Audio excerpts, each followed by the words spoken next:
I used to get picked on at school, so that wasn't really much fun. Yeah, so it kind of built up where I was getting sort of picked on all the time. And I'm just stuck to the microphone. Should we do that? Yeah. No, you know. No. Oh my God, I didn't want to break it or anything. Jeez, don't do this. Okay. This is not S&M. Yeah, so it built up to, I had an incident where there was a girl that just grabbed me from behind and kicked me in the head. And that went to the police and they got involved, and it was all kind of very dramatic at the time. For what reason? When she did her police statement, she just said, "Oh, I had a bad day and I needed someone to take it out on."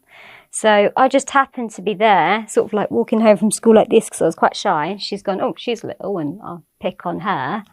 So yeah, I got my head kicked in and got beaten up. She was kicking me in the head, and I remember being on the floor just thinking, like, just numb really, and I wasn't even crying or anything. And then she said, "I'm going to kick you in the head until you cry." And like somehow I just managed to make myself cry.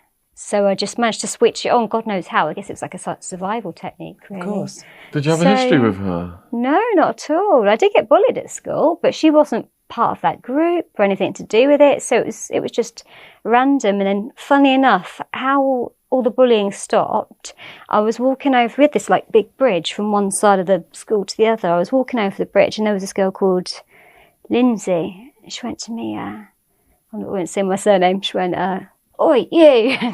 And I'm like, oh God, sort of thing.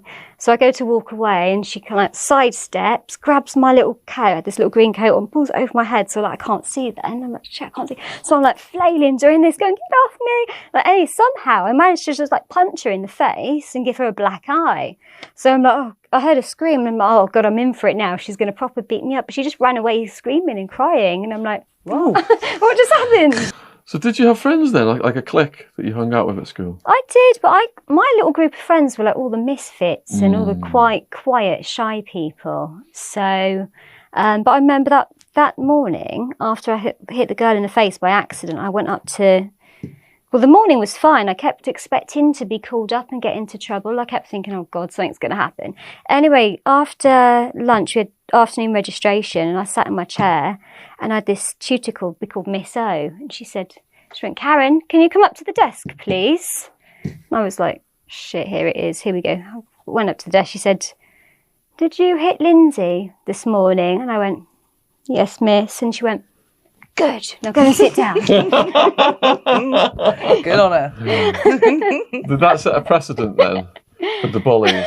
They knew you were going to hit back now. Yeah. I think so, yeah. I think once they thought, oh, she's not going to take this anymore, we better steer clear a little bit. So there was always like a little bit of a wary look. She's small, but she's a psycho. They didn't even know it was an accident. Oh, wow.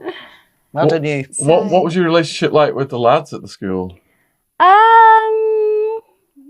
Till I was probably about 15, I just didn't have anything to do with any boys at all. I just found them really annoying and immature and childish. And then I got my first boyfriend. Yeah, I was about 15. I saw him at youth club and he looked, you know, Anton Deck? Yes. He looked a bit like, which one is it? Hang on. He looked a bit like Ant McPartlin. So I thought, oh yeah, he's really fit. I like him. So somehow we started dating. I think he came up to me and he said, he went, "So do you want to go out with me or something then?" And I went, "Yeah, okay then." And so he said, "Yeah, that was it." So I didn't really have much to do with anyone else at school because I decided by that point, you know, I'm doing my own thing. I'm happy just doing my own thing and not kind of getting involved with other people. It was funny because in the last year, they all started trying to befriend me. And I was just like, I was cold. I was like, nope, too late. So what was your first sexual relationship like? It was with my boyfriend, Mike. Okay. So I met him at youth club at school. Okay. Yeah, and it kind of got quite intense quite quickly, I think. Was it fairly normal, would you say? What's normal? Well, You're asking me if it was not. I would say yeah, but someone else might go no. That's you know, that is totally kinky and freaky. So kinky? Yeah, definitely. So I used to read Cosmo magazine. And just 17, I think, Ms. So I've like just turned to like the sex tip straight away. Like, my boyfriend wants me to. So I was like reading like, and Cosmo and my sister's magazines, you know, stuff like how to spice up your sex life. And I was like 15, 16. I'm reading like how to spice up your sex life. Like, that sounds interesting. Okay, I'll go into Ann Summers and get some fluffy handcuffs. I probably wasn't even old enough to be in there, but I remember just like waltzing in, have a little look around. So I was a bit shocked when I got to the end and there's all like these massive dildos and things. And I'm like, what do you even do with that? That's an arm. What's that for? I was quite innocent, really. So I bought these little handcuffs and they were just like 2 bits of fluff stitched together with a chain in the middle. They were rubbish, weren't they? They're so rubbish. Yeah. I thought they were great. I'm like, oh, this is so kinky. Let's try these tonight. So we were just like taking it in turns on putting them on each other and then being like, hee hee. There was like no BDSM there or anything. It was all kind of like cute and innocent. Then, was it? Because how old are you now? Oh, God. 41. Shut up. 42 next week. Oh, my God. Oh, wow. I think I'm getting Alzheimer's a bit because I've got to that age where someone goes to you, how old are you? And I'm like, I've got to sit there and figure it out. Yeah. You look about 28. I thought you were my age. Oh, bless. Thank you. Well, I'll take that compliment. What was your first job then? Oh, what was my first job? Tour guide. Oh, first proper job. Travel rep. Yeah. Well, what was your first job? Because I think that's quite interesting. Very first job ever. When I was like a kid, I did some work for my dad, cleaning his shop. Then I did, what else did I do? My first paid job for someone other than my dad was, I think it was a little cleaning job after college. So I was cleaning offices and I loved it. It was brilliant. We had like a brilliant vibe there. There was like this big jolly lady who was supervisor. There was this little Jamaican lady called Winnie, and she had this amazing roar on her. She was always like singing, going, "Hey Kaz, we're going to have the best evening today." And then as punishment one day, I was late for my shift. They put me on toilets. Oh, nice. Yeah, so I'm like, oh, it's a bit grimy, but get on with it. Anyway, so you put this little sign outside to say these toilets are at use, you can't come in now. And this office bloke, he's obviously working late, starts walking in. And I'm like, excuse me, toilets are closed. Can you use one of the other loos on the other floor? And he just ignores me, walks in, flops his little dinky out and starts going at the urinal. And I'm like, I think I'm like 16, 17 at this point. I'm like, Jesus fucking Christ. I just like locked myself in the loo. And like, if it was now, I'd be like, mate, it's not even worth getting that out. Put it away, you silly little boy. Come on, get rid of that. But I was like quite shocked. I just locked the door. I just wait till he's gone.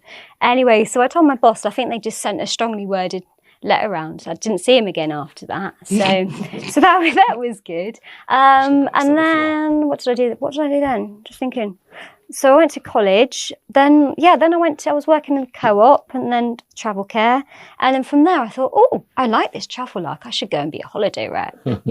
So that's when I went over to Cyprus and I spent about 9 months working there, I think. So, and you can imagine being an 18-year-old, I had like no life experience. So I wasn't very good at socialising or talking to people. I was still really shy. And then suddenly there's like all these people, guests, alcohol, everything. It was just madness. That so you went up to a party lifestyle. Yeah, it was. Yeah. It was kind of burning the candle at both ends because one minute you're up at 6 a.m. because you've got a flight coming in and you've got to meet the guests and be all chirpy and be like, hey, welcome to Cyprus. Where's some world? How are you? And then like later on you're guiding an excursion and then you're going out getting wrecked, just drinking like pictures of cocktails. You don't know what's in that stuff. You know, they're just, oh, you're reps, are you? We'll fill this one up. So they're just like putting all the shots in. And before you know it, you know, you're waking up on a bus to Coral Bay going, shit, I've gone a bit far this time. How did I get in this scenario? So that was quite bad. And the worst thing is like 3 or 4 days later, I'd lost my phone. And one of the reps got my phone back to me. And on the phone, it was a text from this woman. And she went, hope you've got your phone back by now. I made sure that I gave it to your friend. And anytime you want to sleep underneath our Jeep, you're completely welcome. And I'm just like, what? So you passed out underneath a Jeep? Well, I can only guess. Is she winding me up? Is she just going, I know, we'll have a bit of fun with this one. I don't know. You can't remember? I can't remember. That's bad, isn't it? That is so bad, because like I could have been anywhere. So yeah, I woke up and I thought, right, yeah, I'm going to have to reel it in and stop with the crazy drinking, because it's funny now. What about Menorca? What was that like? The what, sorry? Menorca? Oh, it was horrible. It's Right. Yeah. I was expecting a different reaction there.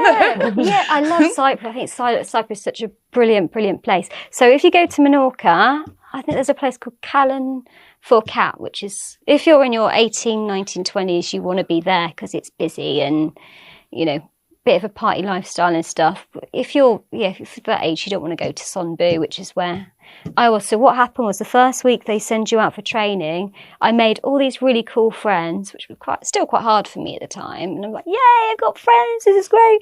And then like, yeah, now we're going to take you away from these people and put you on your own here in this resort.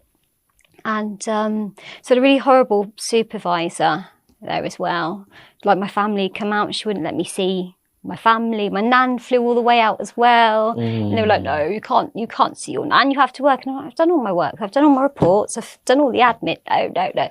So in the end, I just thought, you know what, I come here because I thought, you know, I want to work hard and be a good rep, but you want to have fun. I want to enjoy myself. Yeah. If I'm not enjoying it, what is the point? You know? So I'm like, right, I'm going to quit. And she said to me, I've read your letter. I don't accept your notice. I know you're capable of better than this. Anyway, see you in the morning. I was a bit shocked to start with. And I thought, geez, what the fuck just happened there? So I kind of like went away and I thought, hang on, I'm not having this. So I thought to myself, what am I going to do to get out of this? Because there's no way I can stay. So I started writing this letter, and I basically said, I am handing you my notice because I can't see a way past, you know, anything that's happened, and I can't see a way of moving forward that's going to be, you know, satisfactory for either of us. And I said, furthermore, if you know, keep refusing to give me back my passport, unfortunately, I'm not going to have any more choice than to go to the English tabloids and tell them that you're holding me hostage and that you're detaining my passport. So good for you.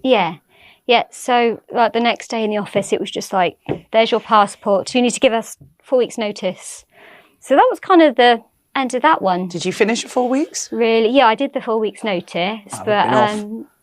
I've been off on the next plane. I don't think I had much of a choice. But I suppose I could have like just done a runner in the night or something. Can you imagine? So what happened when you went on a date and hitched a ride and you thought the guy had his wife in the vehicle? Oh, God. So I went to this wedding. I can't remember whose wedding it was, a random wedding.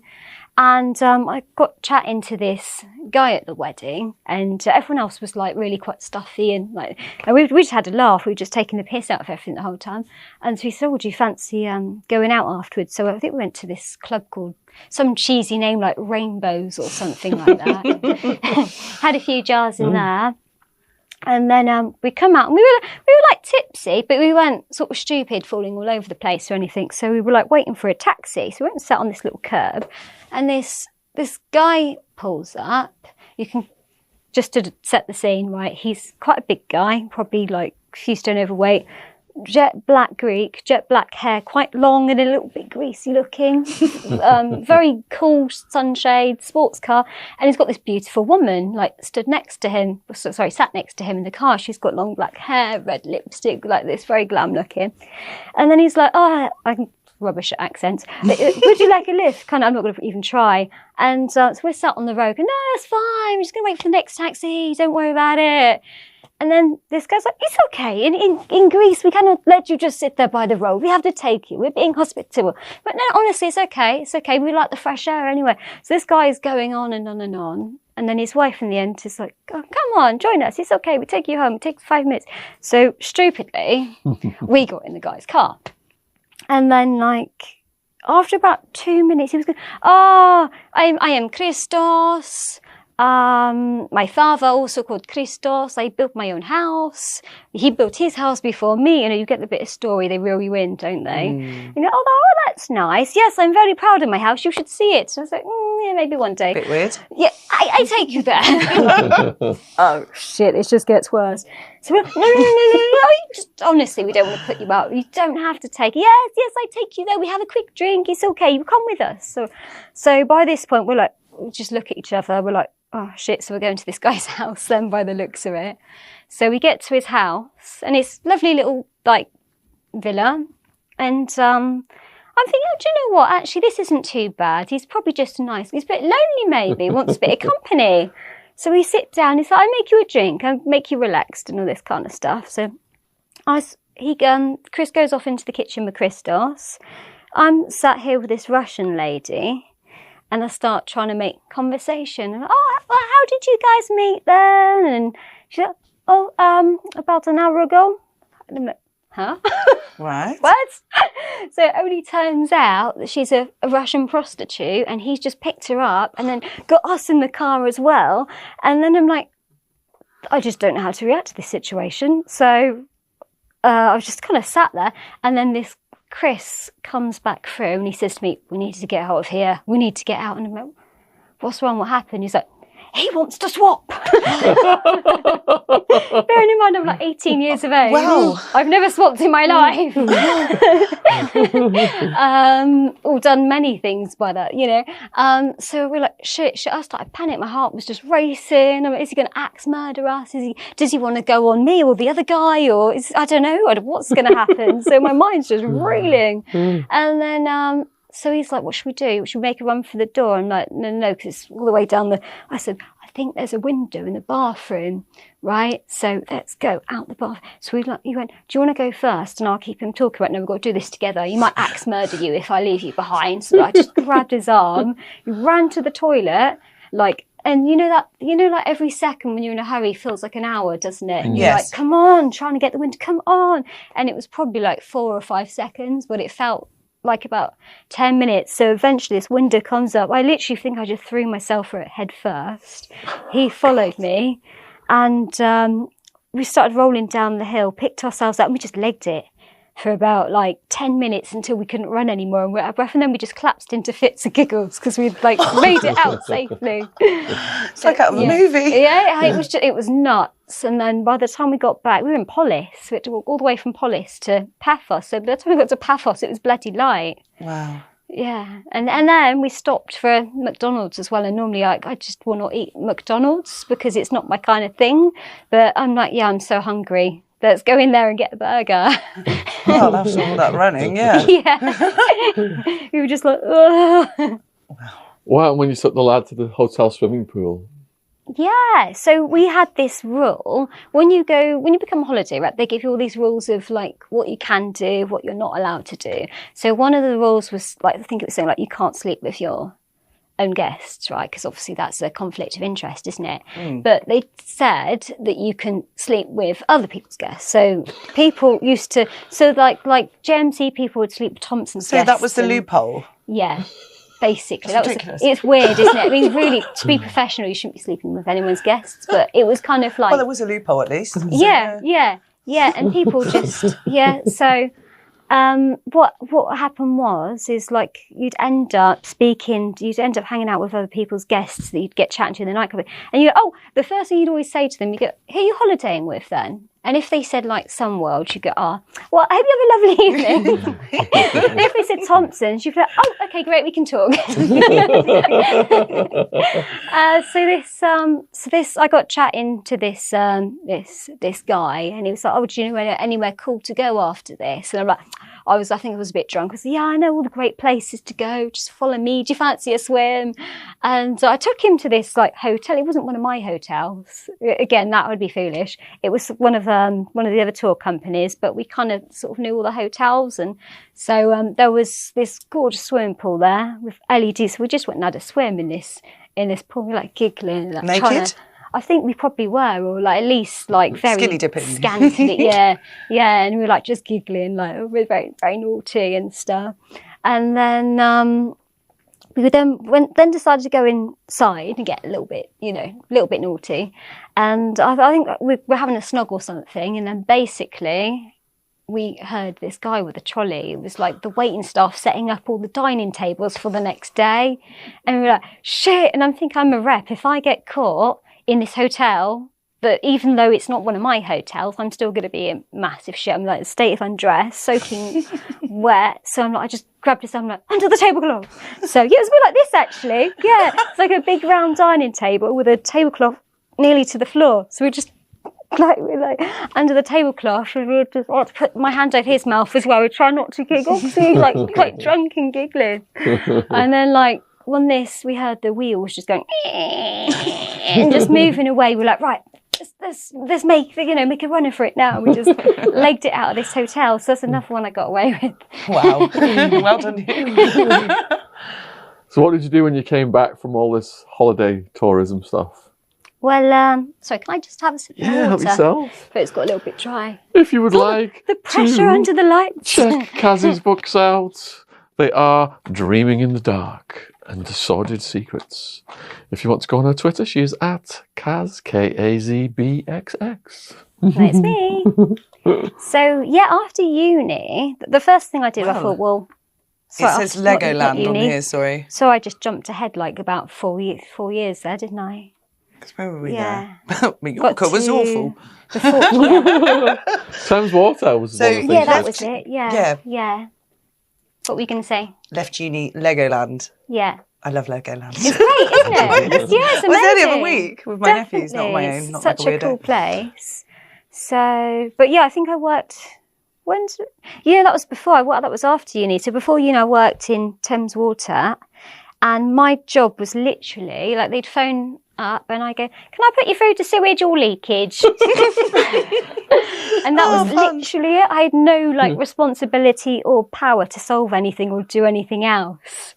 So, and they call up and they go, "I've had this problem for 2 weeks now and you've not done anything about it." And I'm like, I didn't even know about your problem. So I couldn't handle it. And then what I found myself doing, I'd keep drinking water just so I could go to the loo and have a little breather from these people shouting in my ear. But the thing is, they clocked onto that. You've got a door system, you have to clock in and out every time you go for a toilet break. And we've noticed you're taking rather a lot of toilet breaks and we're not satisfied with the amount of breaks you're having for the loo. And I just thought, I can't do this. So I thought, I can't see me working at Thames Water forever. So I started applying to unis then. And I went through the clearing process. And I think my choices were Bournemouth, Southampton, I think Portsmouth as well. I'm glad I didn't go there. Was it Portsmouth? Somewhere like that. So I got into Southampton Institute. And that was 3 years of massive amounts of, I'm not going to use the word growing up very loosely. What did you study, sorry? Media writing. Oh, fantastic. Yeah, wow. Yeah. It was a really, really awesome course. And we had a student radio station and stuff. So I used to have a little playlist show and go, yes, this is KAZ with, we've got a Coldplay next. And then I did a little, a dance show as well on a Friday evening before the club, because we did a club as well, club night. So what, on the podium there? No. We had a refectory. I thought you meant you were dancing there. No. I was doing a student radio show. Yes, but I thought you said and a dance thing. I thought, you were doing podium dancing or something. We promoted a dance club as well. Oh, a dance night. Okay, right. Yeah. Debauchery. Yeah, debauchery. Debauchery. Yeah. Funny that. So we... Did they have a dress code? Yeah, they did. Fluffies, hot pants, lots of glowing stuff as well. So I remember people went through a phase of having all their face painted up and stuff as well, which at the time I thought was awesome. But yeah, it's a bit sad. So, I want my face done too. Yeah, so we used to promote the club on the radio show then. We were come down tonight and we'll give you some free stuff. And, I used to get some kind of everyone was a DJ back then as well. Everyone was listen to my mix. So, wherever you went, there's a mixtape. So I'd play those. I'd get the DJs in on the radio station as well. So it was easy for me because I'd just go, we've got so-and-so playing. And then I'd just kind of sit there with my books or whatever, and then just make the occasional comment. So handy. Where do we get to? So now you're at uni. Yes. So did you have a goal for what you're going to do when you finished uni? Yeah, I wanted to get into media, but it was my dream to work for the BBC. So I thought, that's going to be my sole focus. I'm just going to basically harass them until they give in. So, because I'd watched a few TV programmes and heard a few talks. I heard that was just the thing to do. If you like harass them and wear them down, eventually they give you a job. So, so after uni, I worked at Legoland. And I found myself like one afternoon just like putting a potato on a plate again, putting a bit of cheese on top, and here's your potato! Welcome to Legoland! No, thank you. Just, yeah. Did you have to be really enthusiastic to work there? Well, no, not really. Really? I just did that to kind of make the day go a bit better, I think it was because of my rep training. They'd kind of taught you to be that way. So I was probably like, I'd go in and probably annoy everyone because I'd be like, morning, how is everyone? We're going to have a great day, aren't we? And they'd be hungover from the night before because they were about 16, 17. Yeah. It was like no conversation at all or anything. So. Did they monitor your pee breaks at Legoland? No, they were pretty cool about that. Thank goodness. I was like, this well is the done, job Legoland. for me. No pee monitoring. I don't know. I just, after a while, there's only so many potatoes you can put on plates, and before you start going, I think I need to actually, apply myself and do something a little bit more challenging, maybe a bit cheese on top too. So that's when I just started full out harassing the BBC, sending them letters, applications, day after day, even stuff I wasn't suitable for, but I thought, why not? Let's just get an interview. It's good practice, isn't it? So there's a really good tip that I learnt when I was younger is never say no to anything, even if you don't know what you're doing. Say yes and then figure out how to do it. So I was kind of going on that philosophy, and then I got really, really lucky because my cousin's husband at the time was working at the BBC, so they introduced me to like the temping. They had this in-house temping scheme. So I started off doing little bits of temping, like across like in TV Centre as a PA and team assistant.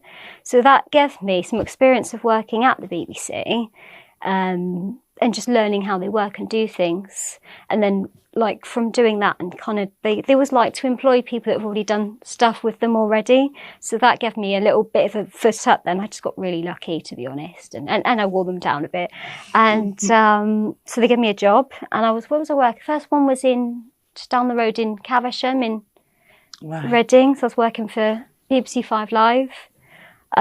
Just logging trails and stuff. So the great thing about working at the BBC is that you can go on loads and loads of training courses and really build up your CV. So I think I did some work experience on CBeebies, which is a bit different. I think was it something, one of the live chat, BBC Live, something like that. So just loads of different places. So it was a great experience just going round, and like one day you'd be a runner on the CBeebies set, and they'd send you out, going, right, you've got to go and collect all these random items for our next segment. So that was kind of fun. And then another day you could be sat in the radio station, just kind of like collecting notes and helping them, to get their schedule on show and everything. Did you meet any celebrities? I don't think so. No, not anyone really major at the BBC. I mean, I'm sure we probably spotted people from afar walking in all the time. I tried to get on some of because we used to get freebies and stuff, so I was always trying to get onto some of the shows in the audience and that, and I managed to get, wait for it, National Lottery Live! Wow! So I took my mum, and we were like, oh, this is going to be so good, we're going to watch the lottery, we're going to watch the balls going, and we got there, and we were like, oh, wait about an hour for it to just start, and we were like so bored, and then it began, and literally on TV it seemed like a much bigger thing because I think they drag it out and everything, don't they? It was literally, I think they press the button, some balls spin, then they go, thanks for coming everyone, bye. It's like we just travelled across London to see this. So fantastic. Yeah, but yeah, it was a cool place. So you end up doing acid then with Jay? We did, yeah. In fact, I think the first time I actually met him, we ended up doing acid. Really? We went to it was just going to be a friend's civilised barbecue. It's just how it starts sometimes, isn't it? We went to a friend's barbecue and her mum and dad were there. They were like, yeah, you can have a little party, Kelly, it's fine. Would you like to take some tea out to your little friends and some biscuits? And so it was all quite civilised. And then someone just turned up, I don't know who, with this acid. He was like, so has anyone here ever done acid before? And we were all just looking blankly. No. What's it like then? Is it good? Yeah, it's all right. What he didn't say is like, you go on a trip for 8 hours and you can't escape. Failed to miss that bit out. So that was the first time. Yeah, I think like the first 2 hours was fine. And what was the first effect you felt? Just everything going a little bit, woo, like a little bit. I feel the air literally becomes more statically charged, doesn't it? And just, it's weird, it's those minor distortions. And you think, am I really feeling this? Am I really... Would you kind of say it's that not sureness to start with, isn't it? Yeah, because in Arizona, I did it where it's hot. Yeah, the air definitely, it's warm, isn't it? And you're feeling it, and it's like almost like you're in hot watery. It's like half water, half air kind of thing. Like, definitely. And then the plants are all start... Cactus, oh, yeah, they breathe. Cactus, you can see them breathe. See everything breathing. Yeah, and you just tuned into things that you couldn't see previously. Because I've never actually done acid. You've never done it? I want to do it now. There's a dark She's side. Just joking, kids. This is a drugs education channel. It's that stroking stuff, isn't it? Like everything, all the textures as well. Yeah, but it gets more and more intense, so intense, yeah. Until it gets so intense, you regret doing it. You're like, yeah, maybe not. Kids, this is why you don't want to do it. You want it to stop. It's just, so... What was the dark side of it that you experienced?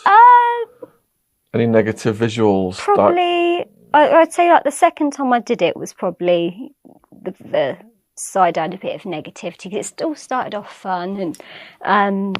my boyfriend kept turning into, is it McCavity the cat from Cats? Wow. And because I've always got cats and I'm a big cat fan. So he had these little freckles and whiskers. Then he had like this little, I'm imagining this is in my crazy head, not actually happening. Then he's got like this hat on with like corkscrews and I'm imagining like some like kind an of Australian. Like an Australian, yeah.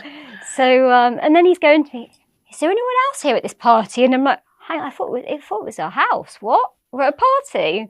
So this stuff is really strong, because I'm sort of doubting myself now, going, is it winding me up? So we then start walking around the house looking to see if anyone else is in our house because we think it's a party. And then we thought, it's getting a bit tense here. Let's go out for a walk and just clear our heads. So that really helped. We went outside and we went and led in the flats, which is this kind of patch of grass. It's good to be in nature, isn't it? If you find yourself stupidly in that situation, it's good to connect with nature and just feel safe. So we were looking at the stars and I could just see all these spaceships in the sky and I'm like, wow. So maybe like when you do this stuff, you're connecting with what's really out there and maybe we can't normally see this kind of stuff. And then the next day you think, what a twat, don't you? You're like, what was I on about? So I think the dark side of that would be just the sheer paranoia and just the overwhelmingness and I wish I hadn't done it.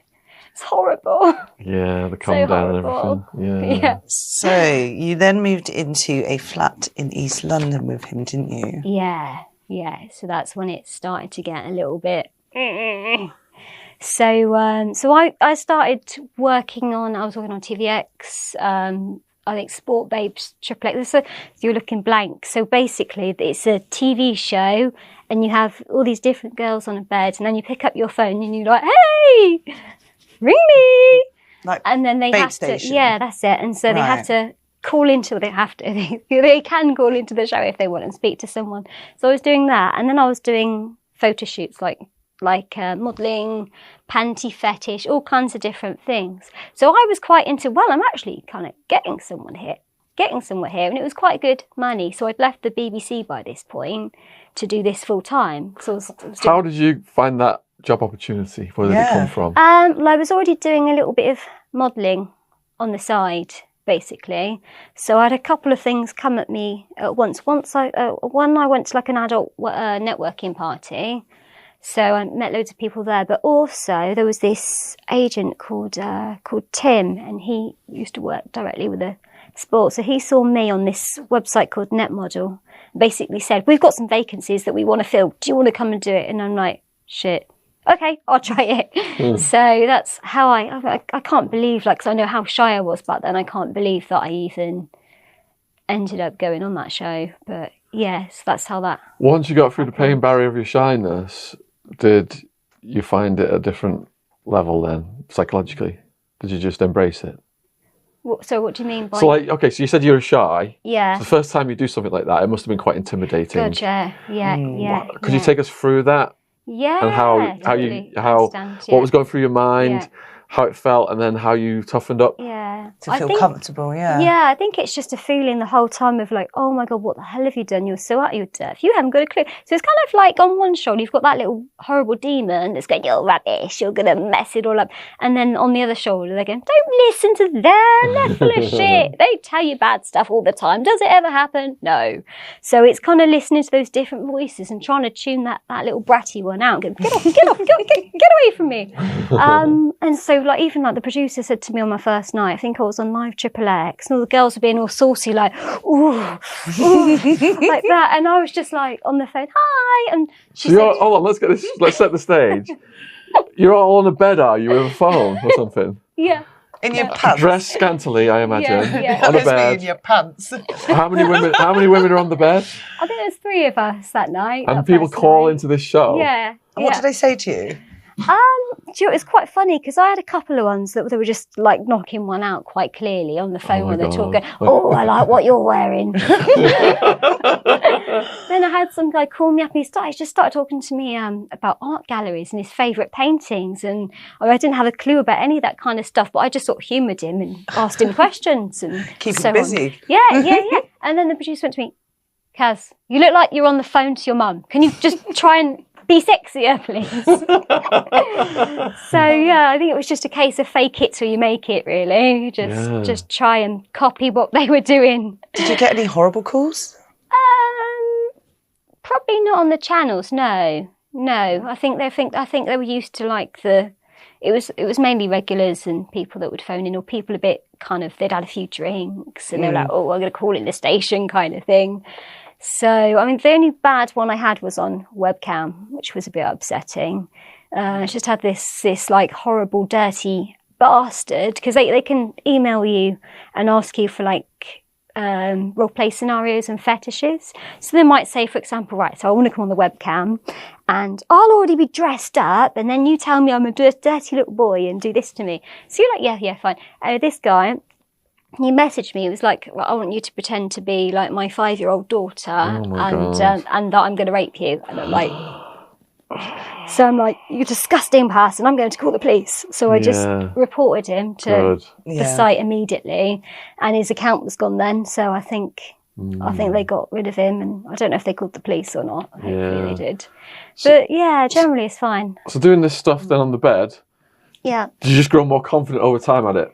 Yeah, I would say so. It was a case of time, and then there'd be like good days and bad days as well. So if I had a bad day at home, it was a lot harder to then go in and put on the smiley face. But once you've been doing it a while, it just becomes second nature, really. Is the pay pretty good? Sorry. Yeah. I mean, it's. I don't think it's as good now because I haven't done the channels in years. But back then, I think it used to be something like 150 quid for 4 hours, which isn't amazing, but it's, if you're doing that regularly and then people are seeing you on the TV, so you're getting kind of extra money as well, because it's brand awareness and everything, isn't it? So it was a good little extra stream of revenue.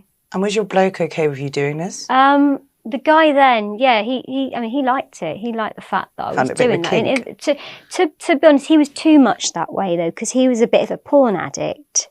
So he'd say, let's make some content, or I'd go and make some content, and then he'd be editing it, but he wouldn't actually be editing it. I'd walk in the room, he'd just be knocking one out, watching it, but for about 4 or 5 hours, I'd like to go in and go, well, you're obviously a bit busy. I'll come back in. I'll go and make a cup of tea. So I go up to the kitchen, make a cup of tea. I go upstairs, do something. I go back 2 hours. He's still sat there in the same position doing the same thing. I'm like, fuck's sake, you're going to edit this. I want it to go up tonight. And what were the girls like you worked with? Were they nice? A bit of a mix, really. A bit of a mix. Some of them, I think, because I think that's the problem. In the adult industry, I think sometimes people get so desensitised to their environment, and I think there's often, I never got this because I never wanted to be the loudest person in the room, but I think they all wanted to be the most extreme porn star and all like the wackiest and everything. So I kind of didn't want to get caught up in that because it's a very slippery route, isn't it? You know, before you know it, some of those girls are doing like double anal and stuff, and that wasn't going to be a route for me at all. Because fair play to those who do. If the viewers are watching right now, check out the interview we did with Samantha Brown, who's exposing all the horror of what she went through, and like she was talking and said exactly the scenes that you said, and the women are taking painkillers and the men are injecting things in the dick. Oh, I saw this one, yeah. She had just had an awful experience, didn't she? Yeah. Poor girl. It's just horrendous. And it sounds like she fell in the wrong people. I mean, because for me, mostly my experience, although there's been ups and downs, I've found that the industry's helped me. It's grown my confidence, and I've learnt so much about myself and other people and the psychology of not just kink and fetishes, but of how people, what makes them tick, basically, which I'm absolutely fascinated in. We're going to get to. So Jay started to hammer the drugs and become psychotic, did he? Yeah, he did, yeah. So I think he just messed his brain up completely. What drugs were he on? It started out as like pills and stuff like that, and then he was doing copious amounts of speed.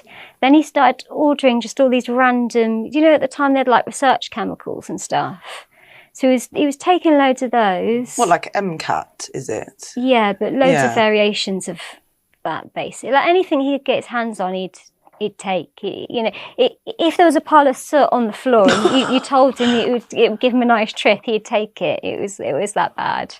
So, he just started to lose his mind a little bit, got really controlling, started gaslighting me. So something would happen, and then I'd hear a completely different version of events coming out of his mouth. But you start, when that's like quite insidious and every day, you think, am I remembering it wrong? Is it me? And so you start to sort of almost semi-believe it, even though I knew there wasn't something right there. So how did that end? How did it end? It ended with me just asking him to leave, basically, and he wouldn't leave. So I went to sleep on my friend's sofa, in her house for a few days. And I was sharing her bed, and then she moved this random guy in that she met at a party. He was married, and they just come home with her and moved into. It was such a weird scenario. So I was then regulated to the sofa. She was like, well, I've got Woody here now, so you're going to have to sleep on the sofa. So I was sleeping on this sofa, and she was like getting me to be a babysitter to her 3 kids. They're lovely kids, really sweet. I didn't mind that at all, but it was just such a weird environment. I'm like, hang on, wait there. I'm sat here sleeping on a sofa from, I don't know, I'm sure she had a lovely sofa, and he's like lounging in the 3-bed in Walsall, like having a great time, probably high as a kite, eating all my food, and I just thought, this can't keep going on. So I just said, look, can you move out? So we come up with all these different scenarios, like, oh, I know, I could go on benefits and pay you some rent. And I'm like, no, you couldn't. You need to go. And so I called his mum. She just wasn't interested. I think she was getting a bit nervous, sweating, thinking, oh my God, shit, she's got to send him back to me. So she was going, I think you're being very unfair on Jay. I think you need to give him more time. And I'm like, he's had 2 weeks. He only owns, like, apart from all the hoarded crap in the garage, which is rubbish, he probably only owns like a small box full of stuff. He doesn't need more time. So in the end, I called up his dad, who's like a devoutly religious Christian, born-again Christian. And I just said, he's out of control. I think he needs his father figure back in his life to just give him a little bit of stability. So his dad come and got him. Thank God. took him away. And I think it gave him the bit of stability in his life. It's probably, like, from his point of view, he probably thought it was a bitch and it was an evil thing to do. But I think it gave him back a little bit of stability. Definitely agree. Because he then did actually get a job, and then, which he hadn't done in 8 years, and a place to live. So yeah, there's something called tough love, isn't there? And what I did, I enabled him, I allowed him to live that lifestyle by putting up with it. So it was actually much kinder when I just said, go. Because you guys had lived on the Benefits Britain Street at one point, hadn't you? Yeah, we did. Yeah. What was that story? Yeah. So he had this awful red Postman Pat van, and so there was always a problem with the battery, so it was quite embarrassing. We'd go to someone's house, like my sister, and she always had these nice cream carpets and a cream settee, and he'd go, I've just got to charge the battery, so we get this nasty big dirty battery out the back of the van, to plonk it on her side, like traipse oil everywhere, and charge the battery. So we couldn't go anywhere without this bloody battery coming and being charged. So it was a mixed blessing, really, because one day he just wrote he told me he wrote the van off. I don't know if because he kept sort of taking it out without putting insurance on it. So I don't know if someone just seized the car again, or if he genuinely did have a bit of a shunt. But all of a sudden, this Postman Pat van was gone, and I was kind of almost like, yes. But also, oh God, that's a bit inconvenient now because we'll have to move house. So it was a case of like, okay, what can we afford, and afford a truck to, and to be able to take this crappy Peugeot we had. So we were reading out these little ads online, and he said, what about this Winson Green one? I heard, Winson Green, that sounds quite posh, doesn't it? Little did I know, I should have known by the price, really. We just turned up in like this kind of real urban area. There was like a mattress all stained outside, like next to the fence. There was like nappies in the road, and like literally we had no other options at the time. We were in such a pickle. We walked in, like the house itself was quite nice, but this street was just so ghetto and just like dirty and just crap everywhere. We were like, we'll take it. So we have the cereal story, cereal bowl. Oh yeah, so this is it's a little example of what my ex used to do. So I couldn't just go to bed and sleep because something would always happen. I would always have to get up or sort him out or put a plaster on him or dab his wounds or something. And this one day, right, for some reason I can't remember why, we had a bed down in the lounge area for a short time. It's weird, isn't it? I remember why now. So he got up out of bed, went to the kitchen, made this bowl of cereal, walked to the bed and just proceeded to just like drop it on my head. So I've got the clunk of the bowl hitting me on the head, but all this milk dribbling down my hair, my face. I've got Cheerios like in my hair as well and on my eyelashes. I'm like, what the hell are you doing? Why are you even up at this time? What are you doing now? So he wasn't apologetic at all because I don't know what he'd been on. He was obviously off his trolley. And I said, look, if you want cereal, just sit down, I'll make it. Anyway, you know how, like, you know, even if someone's a bit drunk, they can get, like, really persistent, like, they won't let you sit them down or do anything, will they? It was like that times 10. No, I'm fully capable of making cereal for myself. No. Anyway, so eventually I relented, let him go off and make this bowl of cereal. He come back, drops it all over the bed. So now that I've got cereal on me, but it's all over the bloody quilt as well, milk everywhere. And then, like, this wasn't the last time. This happened, like, 3 times. So by this point, I was just going ballistic. So, and this was just like a standard sort of Tuesday morning in our house at the time. It was like, even if I went out, I'd be like, yeah, I'm getting out. I'm getting away from this mad house. But then you just didn't know what you were coming home to. You know, this is the Benefits Britain house. Yeah, this is the Benefits Britain. Britain Can you explain to house. people what that means, Benefits Britain? Yeah, so there was a TV show on, and it was about this street in Birmingham where every single person was on benefits. So obviously I was in this industry, I wasn't on benefits, but everyone else was. And I think they had this whole poverty porn thing on at the time, didn't they? So they used these poor people, because some of them were in situations they had no idea how to get out of. Like I knew White D, she just lived next door to me. I knew I remember Black her. D. Yeah, she's a really, really nice lady. And a lot of these people, they didn't even, if they wanted an opportunity to get into work, they wouldn't know where to start, who to approach, you know, just people that have had no support or structure or guidance or anything in their lives. Yet the media kind of really demonised them and made them out all working class, well, not even working class, benefit scum there, you know, like they do. And it was a disgusting show. And I'll be honest, I cried when I watched it because I just thought, those people, they've never had a leg up and they've never had any help, and they're just making them out to be pieces of shit, basically. So I think White D did quite well for herself, she went on there, didn't she? It was Big Brother. Yeah, she did, didn't she? Yeah. So, yeah, really, really sweet lady. And the thing is, there was a lot of crime in that area, but, like, if you lived on that street, like I had a slave turn up one day. And, it wasn't long until we got into this. They always pop in, don't they? And he came up with this beautiful car he had. Like, how did you end up getting a slave? You've just gone from Who was your first slave? You're living with Jay. Yeah. And on Benefits Britain Street, and a slave just shows about the blue. How did the slave come about?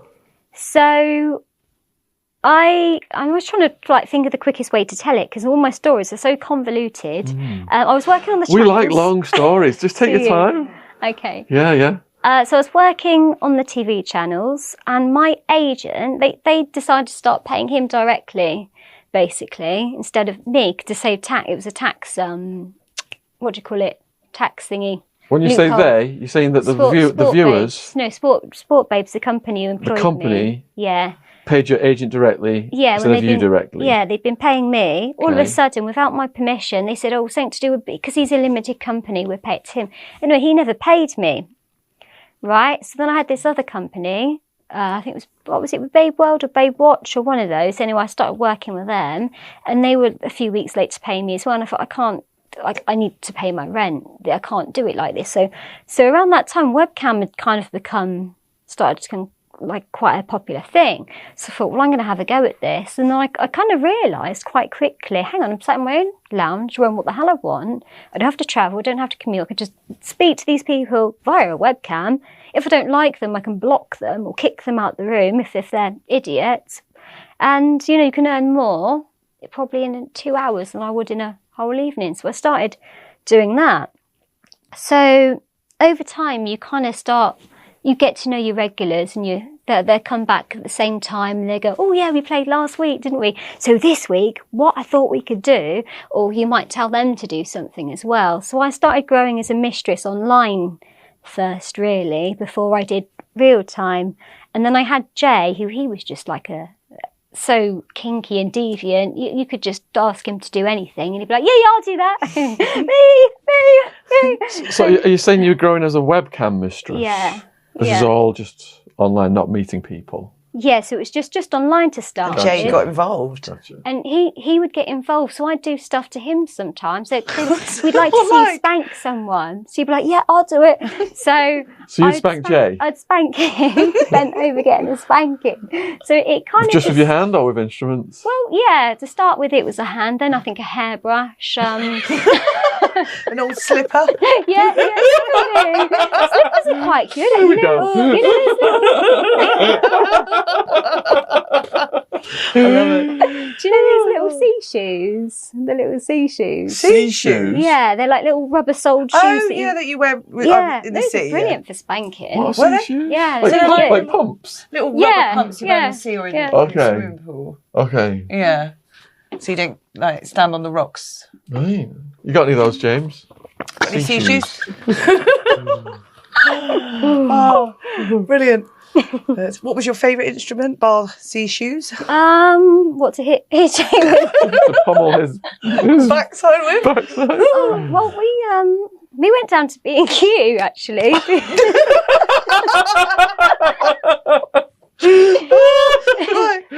Yeah. Oh, not proper. Was that your idea or his? Yeah, my idea. Reason being, and this is a great tip to anyone out there wanting to get into it, or even just have some fun at home. This stuff is really, really expensive, and at the time I was on a really tight budget, so I thought we'd just pop down to B&Q, look at the home supplies, and as you do on a Sunday afternoon. Yes. Yeah. So I think I found some like garden bamboo canes out there. Do for a cane, we start with some of those. I bought some length of chain, some rope, some of those little clips as well, and we just found like pretty much everything in there. So any household store, you can find loads of stuff. Like those brushes that you use for your back. Those are quite good as well. For what? For like exfoliating your skin and stuff. But for using for what? Well, just for kind of like scraping a little bit in the back for spanking. So I just had all this weird household stuff that I'd use in the beginning. And then when I started to see slaves, it was because I got to know them really well and I felt comfortable enough to meet them in the flesh.